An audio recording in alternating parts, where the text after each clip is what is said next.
नर्मदे हर. आम्हाला ना तू एक आमचा चांगला मित्र म्हणून माहिती आहेस, एक चांगला डॉक्टर म्हणून माहिती आहेस, किंवा चांगल्या मोठ्या प्रथितयश हॉस्पिटलचा डायरेक्टर म्हणून माहिती आहेस, वेगवेगळ्या संस्थांचा मानद अधिकारी म्हणून आम्हाला तू माहिती आहेस. मय्यनी तुला स्वतःची ओळख अशी काय तुला जाणव की मय्यनी करून दे? कारण प्रोटोकॉलनुसार एक जनरल की आपण पहिली ओळख करून देतो, म्हणून मी हा प्रश्न तुला विचारला. सर्वप्रथम तुम्ही सगळेजण आलात. खरं तर कुठल्याही परिक्रमेला जायचं असेल, म्हणजे नर्मदा परिक्रमेचा असा नियम आहे की परिक्रमेला जाण्याच्या आधी तुम्हाला तुमच्या कुटुंबियांकडनं परवानगी घ्यावी लागते.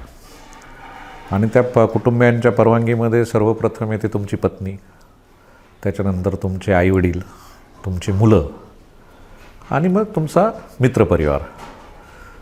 तर मी स्वतःला खूप भाग्यवान समजतो की माझ्या डोक्यात मय्येने जेव्हा हा विचार आणला की आपण नर्मदा परिक्रमा केली पाहिजे, हा विचार 2007-08 सालापासूनचा होता.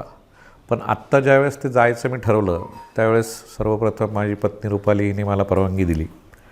त्याच्यानंतर माझ्या आईवडिलांनी परवानगी दिली, मुलांनी देखील परवानगी दिली. आणि मग माझे जवळचे म्हणजे धनंजय असेल किंवा इथले स्थानिक मित्र जे असतील यांनी पण सुरुवातीला हो ना करता करता सगळ्यांनी परवानगी दिली. त्याच्यामुळे कदाचित मय्येच्या आशीर्वादाने मी ही परिक्रमा पूर्ण करू शकलो. आणि ह्या परिक्रमेमध्ये तुम्ही आज जे सगळे आलेले आहात, म्हणजे माझे कॉलेजचे सगळे मित्रपरिवार, ज्याला आपण सिद्धकला मित्रपरिवार असं म्हणतो, या सिद्धकला मित्रपरिवाराचा देखील फार मोठा सहभाग आणि समर्थन आणि आशीर्वाद या परिक्रमेत राहिला. त्याच्यामुळेच सगळ्यांच्या मानसिक पाठबळामुळे ही परिक्रमा तशी माझी पूर्ण होऊ शकली आणि मय्याने ती पूर्ण करून घेतली. आता जसं तू सांगितलंस की माणसाची म्हणजे माझी अनेक प्रकारची ओळख आहे. एक डॉक्टर म्हणून आहे, पत्नीसाठी पती आहे, म्हणजे प्रत्येक रोलमध्ये आपण वेगवेगळं रूपाने आपण वावरत असतो. मग वेगवेगळ्या संस्थांमध्ये असेल, हॉस्पिटलमध्ये असेल, कॉलेजमध्ये असेल. पण हे वावरत असताना एक प्रकारचा तुमच्यामध्ये किंवा माझ्यामध्ये मला असं जाणवलं की एक प्रकारचा अहम तयार होतो तुम्हाला. आणि तो अहम असा असतो की हम करे सो कायदा. एक प्रकारची ती भूमिका आपोआप ज्यावेळेस तुम्ही संघर्षातून काही मिळवत जाता, संघर्षातून काही गोष्टी जेव्हा तुम्ही हे करत जाता, तर ते मिळवत असताना बऱ्याचदा तो अहम तुमच्यावर कालांतराने वरचढ व्हायला लागतो. आणि तो इतका वरचढ होत जातो की तुम्हाला त्या याच्यात कळत नाही की आपण किती लोकांना याच्यामध्ये चांगलं म्हणतो आहे आणि किती लोकांना याच्यात दुखावतो आहे. तर एका सर्टन स्टेजनंतर मला ती जाणीव व्हायला लागली होती की आता आपल्यातला तो अहम वाढायला लागलेला आहे. तर तो अहम कुठंतरी आता कमी होणं गरजेचं आहे. हा एक सगळ्यात म्हणजे परिक्रमेला जाण्याच्या आधी माझ्या मनातला तो एक महत्त्वाचा थॉट होता.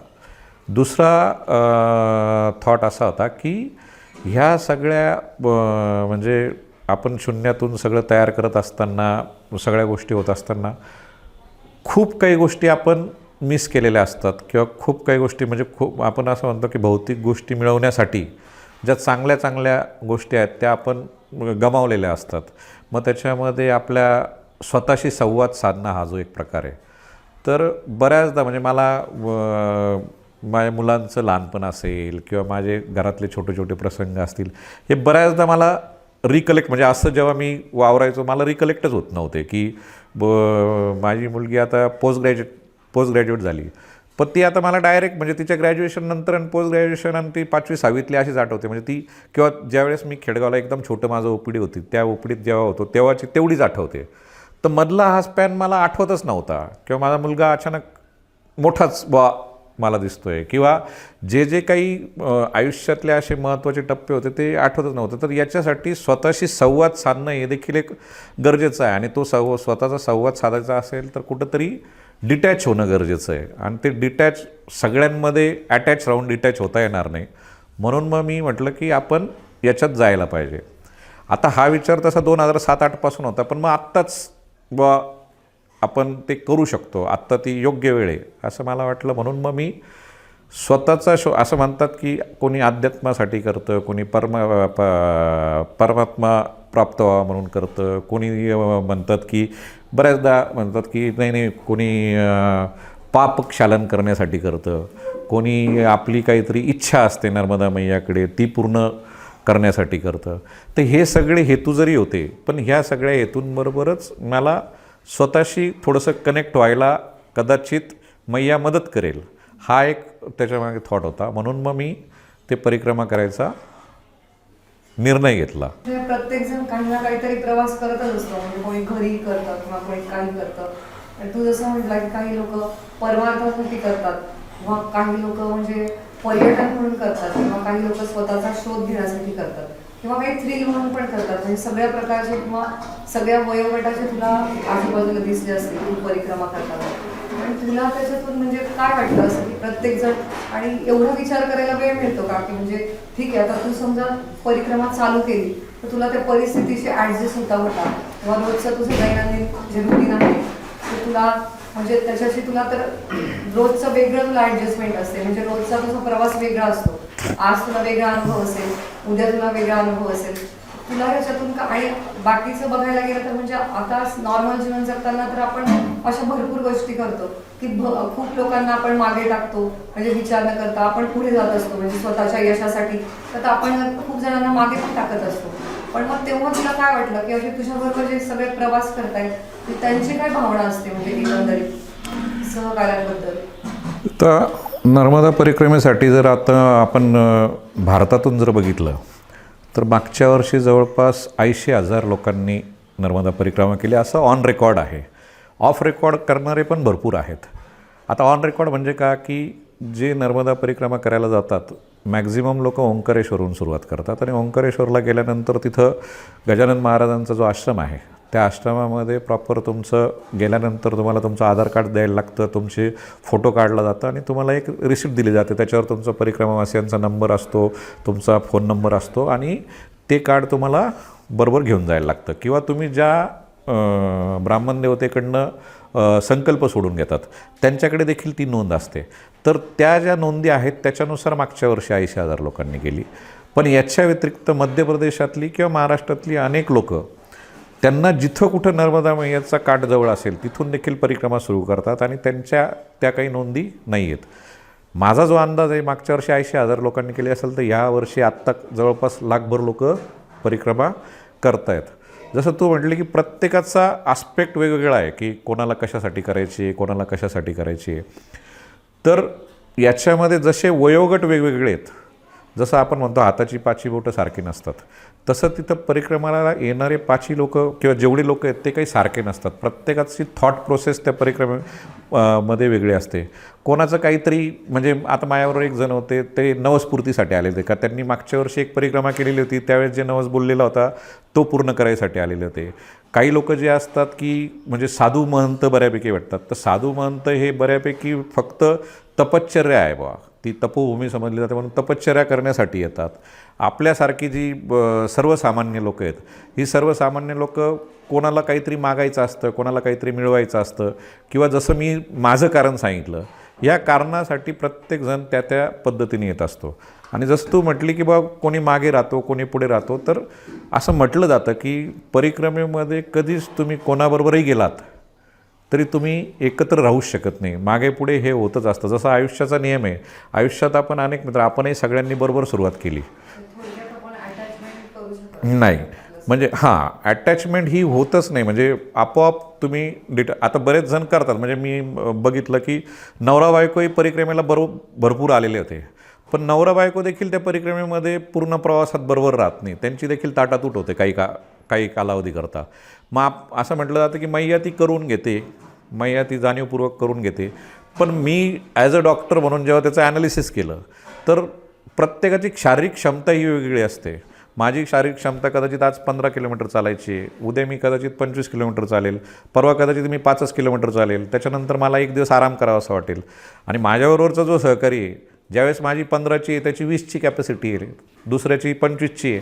मग ते आपण सुरुवातीला असा प्रयत्न करतो की आपण बरोबर आलेलो आहे बरोबरच जाऊ. पण ज्यावेळेस एक 8 दिवस 10 दिवस 15 दिवस ज्या येतात मग 15व्या दिवसानंतर असं वाटायला लागतं की आपल्याला तो पूर्ण प्रवास दिसतो की आपल्याला 3,300 3,600 किलोमीटर आपल्याला हे सगळं चालायचं आहे. आणि हे सगळं जे चालायचं आहे माझ्याबरोबर कोणी जरी असलं, मग माझी पत्नी असो, माझा मित्र असो, माझा सहकारी असो किंवा रस्त्यात भेटलेलं कोणी असो, पण हे जे आहे हे माझं मलाच करायचं आहे. जसं आपण आयुष्यात पण म्हणतो की तुला जे काम दिलेलं आहे किंवा आपल्याला जे नेमून दिलेलं काम आहे ते आपलं आपल्यालाच करायचं आहे. तिथं मैया ते शिकवते तुम्हाला की तुलाच हे तुझं अंतर. त्याच्यामुळे तू डोंट एक्सपेक्ट की कोणीतरी तुझ्याबरोबर राहील आणि मग तू त्याच्या गुंतावळ्यात अडकून तुझ्या कामाकडे दुर्लक्ष करू नको. जसं बऱ्याचदा आपलं रेग्युलर लाईफमध्ये पण होतं की आपण कोणातरी मध्ये अडकत मग आपलं मेन कामाकडे आपलं दुर्लक्ष होत जातं. तसं न होतं ते परिक्रमेमध्ये पण तेच होतं की आपोआप तुम्हालाच आतून ते हे होतं. आणि मग तिथं कुठंतरी मनात सुरुवातीला असं वाटतं देखील, अरे हा माणूस आपल्याबरोबर 4 दिवस होता, मग त्याला आता सोडायचं कसं. मग तो त्रास देखील मानसिक होतो तिथं पुढे जाताना. म्हणजे आता एखाद्याला जेव्हा आपण सोडून जातो, आता सुरुवातीला माझ्याबरोबर गुजरातचे 2 जण होते, त्याच्या आधी डोंबिवली मुंबईचे लोक, पण त्यांना सोडून जाताना एक दिवस त्रास 100% होत होतो की नाही हे आपल्याबरोबर 4 दिवस चालले, मग ते आता कुठं. मग नंतर तिथल्या जे स्थानिक फोनवर असेल याच्यावर असेल आपण संपर्क साधू शकतो. पण मग त्यांच्याबरोबर जर अडकत पडलो तर आपलं जे एम किंवा आपलं जे गोल आहे ते काही पूर्ण होत नाही. त्याच्यामुळे ह्या गोष्टी तिथं परिक्रमेत होतात की मागे पुढे राहणं आणि वयोगटानुसार पण ते आहे असं.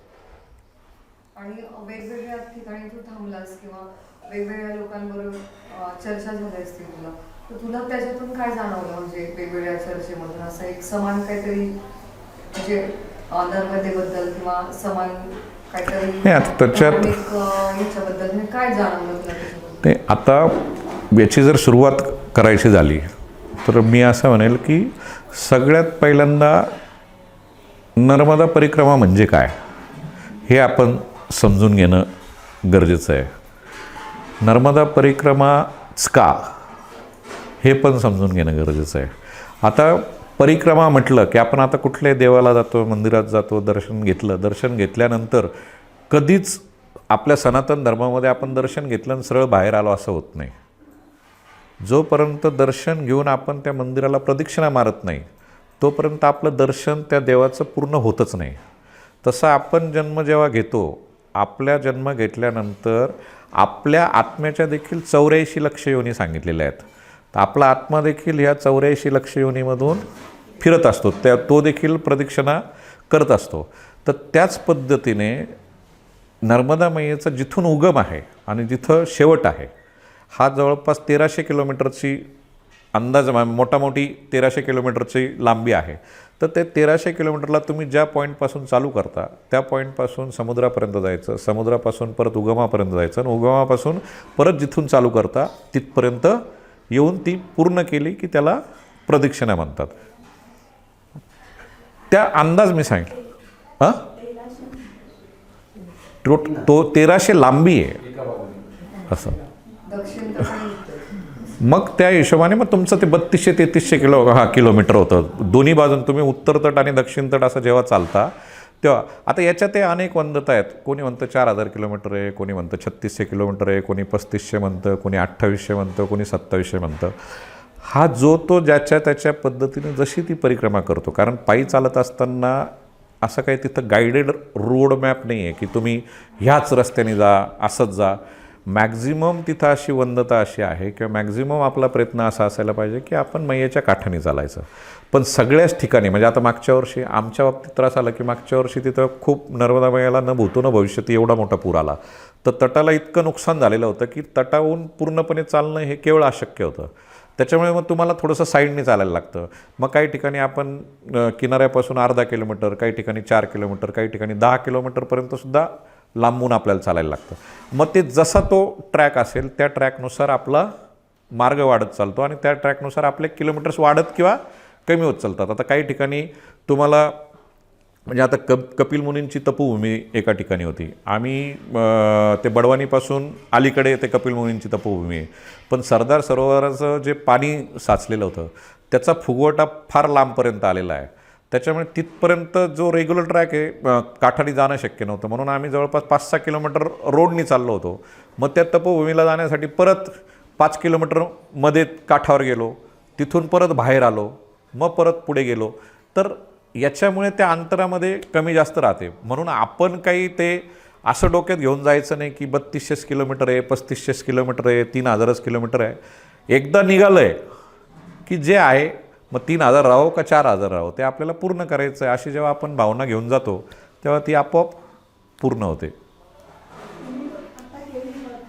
कधी करावी प्रदक्षिणा आणि त्याचं योग्य वय किंवा तुमचा काय सल्ला त्यासाठी? तुझ्याबरोबर किती वयोगटाचे आणि कसे होते? आता नर्मदा परिक्रमेबद्दल आपण मी आत्ता मगाशी सांगितलं की परिक्रमा म्हणजे काय वा कशा पद्धती. आता ही परिक्रमा करत असताना ती वेगवेगळ्या प्रकारे पण केली जाते. म्हणजे एक जी मी सांगितली, जसं आपण मानेचे मणी ओवतो, ती पूर्ण मणी ओवून जी होते ती जी आम्ही पायी पायी केली ती परिक्रमा. दुसरे काही लोक ज्यांना शारीरिक प्रकृती अस्वस्थ्यामुळे असेल किंवा याच्यामुळे असेल, पायी चालणं शक्य नसेल, तर ते वाहनाने परिक्रमा करतात. तिसरी दंड परिक्रमा एक म्हणतात, त्याच्यामध्ये असं म्हटलं जातं की नदीच्या या काठावरून त्या काठावर तुम्ही, म्हणजे ह्या आधीच्या ज्या दोन्ही परिक्रमा आहे याच्यामध्ये तुम्हाला नर्मदा नदीचा जो फ्लो असतो, मूळ प्रवाह जो असतो, कारण की आता काही ठिकाणी कॅनल निघालेत, काही ठिकाणी धरणांचे फुगवटे आहेत, तिथं थोडंफार तुम्हाला क्रॉस करायला लागतं, पण मूळ प्रवाह जो आहे, मूळ प्रवाह तुम्हाला परिक्रमेत कुठंच क्रॉस करता येत नाही नर्मदा मैयाचा. पण याच्यामध्ये दंड परिक्रमा जी म्हणतो आपण, त्याच्यामध्ये तुम्ही ह्या तटावरून त्या तटावर जाऊ शकता, क्रॉस करू शकता. फक्त त्याच्यात नियम असा आहे की तुम्हाला हनुमंतरायाच्या मंदिरातच जाऊन मुक्काम करायला लागतो. तिथून निघाले की परत ह्या तटावर आले की हनुमंतरायाच्या मंदिरातच करायला लागतो. तिसरा एक प्रकार असा आहे की तिथं तुम्ही अमरकंटकपासून परिक्रमेला सुरुवात करायची, समुद्रापर्यंत जायचं, समुद्र क्रॉस नाही करायचा, समुद्रापासून परत अमरकंटकला यायचं, अमरकंटकवरून परत दुसऱ्या बाजूने मिठी तळाईपर्यंत जायचं. अशी पण एक परिक्रमा केली जाते ज्याच्यामध्ये आम्ही जी केली त्याच्यामध्ये आम्ही समुद्र क्रॉस केला, त्याच्यामध्ये समुद्र क्रॉस करत नाही. असं प्रत्येकाने हे सांगितलं आहे की कशा पद्धतीने परिक्रमा व्हायला पाहिजे. आता याच्यामध्ये परिक्रमा केव्हा करावी बा, तर परिक्रमा केव्हा करावी याचं 2-3 म्हणजे याच्यात कुठल्या काळात करावी, कुठल्या वयात करावी, दोन्ही गोष्टी येतात. तर कुठल्या काळात असं जर म्हटलं तर अशी मान्यता आहे किंवा असा दंडक अनेक पिढ्यांपासून, अनेक वर्षांपासून, अनेक युगांपासून जो चालू आलेला आहे. साधारणतः दिवाळीनंतरची जी एकादशी असते त्या एकादशीपासनं बरेचसे परिक्रमावासी म्हणजे आपली महाराष्ट्रीयन लोक जी आहेत ती तेव्हापासनं परिक्रमा उचलतात. पण मध्य प्रदेशमधले जे रहिवासी आहेत ते दसऱ्यानंतर परिक्रमा उचलतात, म्हणजे साधारणतः 1 महिना आधी ते परिक्रमा उचलतात. आता आपण परिक्रमा करतो किंवा मी मुद्दाहून उचलतो असं म्हणतो आहे कारण की तिकडे परिक्रमा करतो असं नाही म्हणत, ते तिथं असं म्हणा की परिक्रमा उचलणे म्हणजे तुम्ही उचलले म्हणजे ती गोष्ट आता स्वीकारली आहे आणि ती तुम्हाला आता पूर्ण करायची आहे. म्हणून परिक्रमा दसऱ्यानंतर बरेचसे मध्य प्रदेशचे लोक उचलतात. आणि आत्ता गेल्या काही वर्षांपासून आपली महाराष्ट्रीयन लोक देखील दसऱ्यानंतर परिक्रमा उचलायला लागले. त्याचं सगळ्यात चांगलं कारण असं की त्यावेळेस पावसाळा बऱ्यापैकी संपलेला असतो, त्याच्यामुळे काठावर जो काही चिखल असेल किंवा पावसामुळे होणारा त्रास असेल तो एकतर होत नाही. दुसरी गोष्ट, हिवाळ्याची सुरुवात ते ऐन हिवाळ्यात, म्हणजे साधारणतः जर 3-4 महिन्यात आपण परिक्रमा करणार असू तर ऐन हिवाळ्यात ती होते. हिवाळ्यामध्ये शारीरिकरित्या आपण थोडेसे सुदृढ असतो. दुसरी गोष्ट, आपल्याला चालायला ऊन कमी असल्यामुळे चालायला सोपं जातं, म्हणून देखील तो काळ एकदम योग्य समजला जातो. आता जी ऋषीमुनी साधू संत ही लोकं जी आहेत ती ही शिवरात्रीनंतर चालू करतात, म्हणजे आत्ता काल परवा जी महाशिवरात्र झाली त्याच्यानंतर चालायला सुरुवात करतात.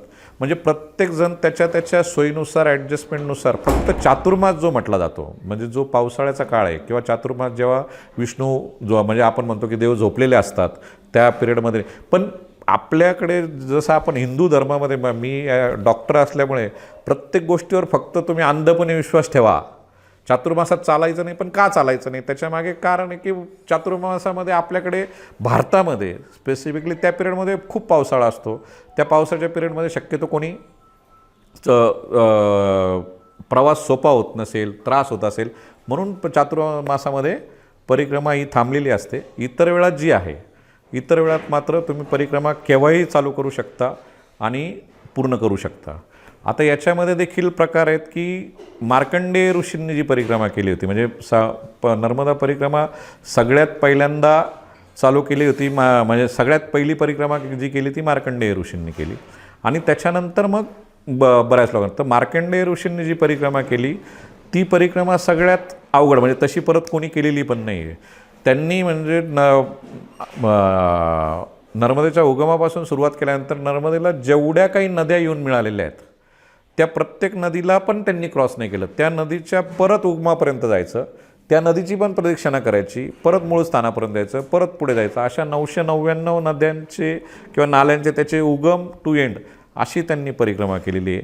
पण नर्मदा पुराणामध्ये किंवा धर्मग्रंथांमध्ये जे सांगितलं आहे त्याच्यात 3 वर्ष 3 महिने 13 दिवसाचा एक परिक्रमा असते की जी केली पाहिजे. आयडियली म्हणजे जेव्हा मी 2007-08ला पुस्तक वाचलं होतं त्यावेळेस तर पहिल्यांदा डोक्यात तेच होतं की 3 वर्ष 3 महिने 13 दिवसाची करायची.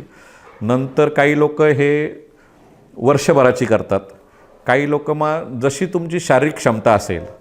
पण अंदाजे जे काही आपल्यासारखे शेड्यूलमध्ये किंवा कामकाजात व्यस्त असणारे लोक ते साधारणतः 3-4 महिन्यामध्ये ते मॅक्झिमम 6 महिन्यापर्यंतमध्ये ही परिक्रमा पूर्ण करतात. आता याच्यामध्ये जर म्हणजे वयोमान जर ठरवायचं म्हटलं तर असं काही कुठं वय लिहिलेलं नाही की तुम्ही ह्याच वयात हे करा.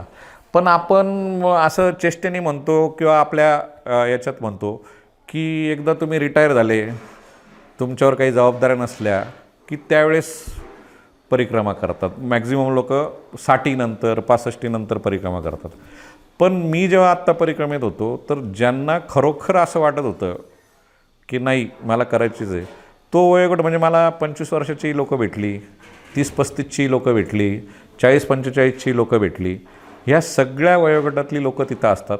हे 100% खरं आहे की मॅक्झिमम जो वयोगट आहे तो 60-65 नंतरचा आहे. पण त्याच्या आधीच्या वयोगटातले देखील लोकं तिथं परिक्रमेत होते. याच्यात फक्त एकच आहे की ज्याची शारीरिक स्थिती आणि मानसिक अवस्था सुदृढ असेल त्यांनी परिक्रमा कुठल्याही वयात, म्हणजे आता 100 वर्षाचे पण एक गृहस्थ भेटले, ते देखील परिक्रमा करत होते, तर ते कुठल्याही वयात परिक्रमा करू शकतात. माझा एक प्रश्न आहे. बरेच जण असं म्हणतात की नर्मदा परिक्रमेमध्ये अश्वत्थामा भेटतो. आता ह्या सायन्सच्या युगामध्ये अश्वत्थामा भेटतो म्हणजे खरोखर तो महाभारत काळात त्याला अश्वत्थामा भेटतो असेल असं विश्वास नाही. पण मग अश्वत्थामा भेटतो ही संकल्पना अशी आहे का की ज्यांना पीडा आहे तशी बरीचशी माणसं भेटतात आणि आपण त्यांच्या रूपात अश्वत्थामा बघतो, तर त्यातलं काय तथ्य आहे ते तुम्ही काय सांगा? एक्झॅक्टली माझं हेच म्हणणं आहे की नर्मदा परिक्रमेमध्ये जेव्हा तुम्ही असता म्हणजे प्रत्येकाचा पहिला प्रश्न हा असतो की म्हणजे मी पण परिक्रमा करून आल्यानंतर किंवा परिक्रमेमध्ये ज्या वेळेस होतो, एकदा शूलपाणी तुम्ही क्रॉस केलं की आम्ही परिक्रमावासी बसलो की कुठेही भेटलं की का हो तुम्हाला अश्वत्थामा भेटला का, किंवा परिक्रमा करून आल्यानंतरही पहिला प्रश्न तोच असतो की तुम्हाला अश्वत्थामा भेटला का. आणि असं जगत मान्यता आहे किंवा अशी मान्यता आहे की अश्वत्थामा तुम्हाला शूलपाणीच्या जंगलात भेटतो आणि शूलपाणीच्या जंगलात अश्वत्थामाचं स्थान आहे बा. तर जर आपण पुराणात बघितलं तर आपल्याकडे 7 चिरंजीव सांगितलेले आहेत ज्यांना अमरत्व प्राप्त झालेलं आहे. त्याच्यापैकी एक चिरंजीव आणि अमरत्व प्राप्त झालेला पुरुष म्हणजे अश्वत्थामा. म्हणजे महाभारत कालापासून अश्वत्थामा आजपर्यंत चिरंजीव आहे. हनुमंतराय देखील आजपर्यंत चिरंजीव असे समजले जातात. आता त्यातल्यात आता अश्वत्थामा का चिरंजीव आहे तर अश्वत्थामाच्या म्हणजे त्याला त्यावेळेस काय आशीर्वाद भेटले असेल त्याच्यामुळे ते आहे. पण अश्वत्थामाच्या कपाळावर जो काही मणी होता तो मणी युद्धामध्ये काढल्यानंतर तिथं जी जखम झालेली आहे त्या जखमेचं दुःख घेऊन तो आता तिथं शूलपाणीमध्ये फिरतो आहे. आणि असं म्हणतात की त्याच्या जखमेसाठी तो औषधोपचार मागतो किंवा तेल मागतो, याच्यासाठी तो तिथं फिरतो आहे आणि त्याचं स्थान बुवा शूलपाणीमध्येच आहे असं म्हटलं जातं. आता मी असं म्हणेल की आपण सगळे डॉक्टर आहोत, तुम्ही पण सगळे बघितलं असेल, आजच्या युगात किंवा त्या युगात देखील चिरंजीवत्व किंवा अमरत्व हे आपल्यासाठी शाप आहे का वरदान आहे? मी 100% म्हणेल की तो शाप आहे. कारण की आज आपण ज्या पद्धतीने जगतोय, जसं जगतोय, आज कोणी मला म्हटलंही की तू अमर व्हावा, तर शरीर कधीच अमर होऊ शकतो. आत्मा ठीक आहे, आत्मा माझा अमर राहील, तो परत ह्या योनीतून दुसऱ्या योनीत जाईल, तो फिरत राहील. पण अश्वत्थाम्याचं काय, त्या शरीरातच तो अजूनपर्यंत फिरतो आहे. आणि मग ते एक दुःख की ते सगळं कॅरी करत व्हायचं आणि ते जखमेचं दुःख.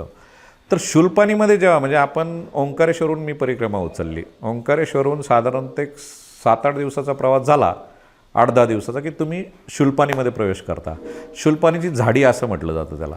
आता शूलपाणीची झाडी म्हणजे आपल्याला असं इमॅजिनेशन असतं की पूर्ण जंगल आहे बुवा ते दाट. तर ते काही बुवा खूप दाट जंगल आहे किंवा काय अशातला तो प्रकार नाही. पूर्वी कदाचित नर्मदेच्या काठाने असल्यामुळे तिथं थोडीफार झाडी असली पाहिजे म्हणून शूलपाणी झाडी त्याला नाव पडलं असेल. पण आता तिथं सरदार सरोवर झाल्यानंतर त्याचं बॅकवॉटर आणि तो साठा इतका प्रचंड आहे की कैक किलोमीटरपर्यंत ते पात्र विस्तारलेलं आहे. त्याच्यामुळे तुम्ही ज्या भागातून शूलपाणीतून फिरता ती सातपुडा पर्वत रेंज आहे आपली. आणि ती सातपुडा पर्वत रेंज काही प्रमाणात मध्य प्रदेशमध्ये आहे, काही प्रमाणात महाराष्ट्रामध्ये आहे. म्हणजे थोडा आपला नंदुरबार जिल्हा जो आहे महाराष्ट्रातला त्याच्या आउटर साईडचा थोडा भाग येतो आणि काही प्रमाणात गुजरातचा येतो. तर मॅक्झिमम पार्ट जो आहे तो मध्य प्रदेशमध्ये आहे. आणि नर्मदेच्या किनारी म्हणजे ओंकारेश्वर सोडल्यानंतर थोडं पुढे गेल्यानंतर बऱ्यापैकी म्हणजे बडवानी एकदा तुम्ही क्रॉस केलं की बऱ्यापैकी आदिवासी किंवा भिल्ल समाजाची ती सगळी वस्ती आहे. आणि तिथं आज ठीक आहे, आज थोडी पण इतकी दारिद्र्य आहे, इतकं दुःख आहे त्या लोकांकडे. म्हणजे आता आम्ही शूलपाणीत जेव्हा चालत होतो तर एका ठिकाणी आम्हाला 2-3 मुलं खेळत होते, त्यांच्यामध्ये एक मुलगी पण होती. तिचा हात फ्रॅक्चर झालेला होता. हात फ्रॅक्चर झालेला असताना त्यांनी तिथं म्हणजे डॉक्टर वगैरे तर हा काही विषयच नाही, ते बांबूच्या कामट्या लावून तो असा बांधून ती मुलगी पार तो हात वाकडा झालेला. नंतर काही एक पुरुष भेटला, त्याचं फार पूर्वी काहीतरी पडला असेल किंवा काय झालेलं असेल, तो पाय जो वाकडा झालेला तो तसाच वाकडा झालेला. नंतर आम्ही एका डोंगरावर खूप म्हणजे उंच डोंगर होती तिथं चढून गेलो, तिथं 2 आदिवासींची घरं होती. तर त्याच्यापैकी एका घराच्या बाहेर ते दोघं नवरा बायको काम करत होते, त्यांचे 3-4 मुलं तिथं आजूबाजूला खेळत होते. आणि एक मुलगा असं खाटेवर एकदम निवांत, एकदम छोटं मुलगा होतं ते, आणि खाटेवर असं निवांत पडलेलं होतं. आणि मी सहज असं म्हणजे तिथून जवळूनच सहज पाहिलं, त्याच्या पायाला इतकी मोठी जखम होती म्हणजे इथून एवढ्यापर्यंत, आणि ते पूर्ण इन्फेक्टेड, घाण झालेली आणि सगळं. पण ते इतकं निवांत पडलेलं होतं आणि इतकं निवांतपणे त्याचं खेळायचं. आणि आईबापाला काही घेणं देणं नाही की त्याचं काय, म्हणजे आता काही घेणं देणं नाही हे माझं म्हणणं चुकीचं होईल, पण त्यांना त्यांच्या दैनंदिन गरजा भागवण्यासाठी त्यांचं ते काम करणं किंवा हे करणं, तर त्या दृष्टिकोनातून त्या मुलाकडे लक्ष देणं हे त्यांना कदाचित पॉसिबल होत नसेल. तर हे जे काही तुम्हाला मैया दाखवते म्हणजे आपण फक्त शारीरिक सुखाच्या, ऐहिक सुखाच्या मागे इकडं पळत असतो. आणि दुःख जे दिसतं ते फक्त आपलंच दिसतं आपल्याला. समोरचा कदाचित, आता माझा एखादा मित्र कदाचित खूप दुःखात आहे, त्याचं मी 1 मिनटं ऐकून घेतो आणि मी त्याच्यापासून पुढे गेलो की ते डोक्यातून निघून जातं. पण मैया तुम्हाला मुद्दामून तिथपर्यंत घेऊन जाते आणि तिथं जे तुम्हाला ते दुःख दाखवते की हे सुद्धा आयुष्य आहे, या लोकांना देखील हा त्रास आहे, याच्या मानाने तुझं खूप चांगलं आहे. आणि हे दुःख ते जे दिसतं ते अश्वत्थाम्याच्या रूपात दिसत असावं म्हणून कदाचित ती कन्सेप्ट अशी असेल की अश्वत्थामा भेटतो. आता बरेच लोक रंगून कदाचित मी तेवढा पवित्र आत्मा नसेलही, मी म्हणजे अश्वत्थामा दिसतो की दिसत नाही याला मी अजिबात चॅलेंज करत नाही. ही प्रत्येकाची ज्याची त्याची नैतिक पातळी, ज्याची त्याची आध्यात्मिक शक्ती, ज्याची त्याची दैविक शक्ती याच्यावरती अवलंबून आहे. पण मला अश्वत्थामा दिसला असं विचारलं की हो मला अश्वत्थामा दिसला, पण मला जो अश्वत्थामा दिसला तो तिथले जे काही आदिवासी होते त्यांचा जो काही त्रास होता, त्यांचे जे काही दुःख होते, त्यांच्या जे काही तुमच्या जखमा होत्या त्या दिसल्या, आणि माझ्या हिशोबाने तोच अश्वत्थामा होता असं एवढं मी निश्चित सांगेल त्या बाबतीत.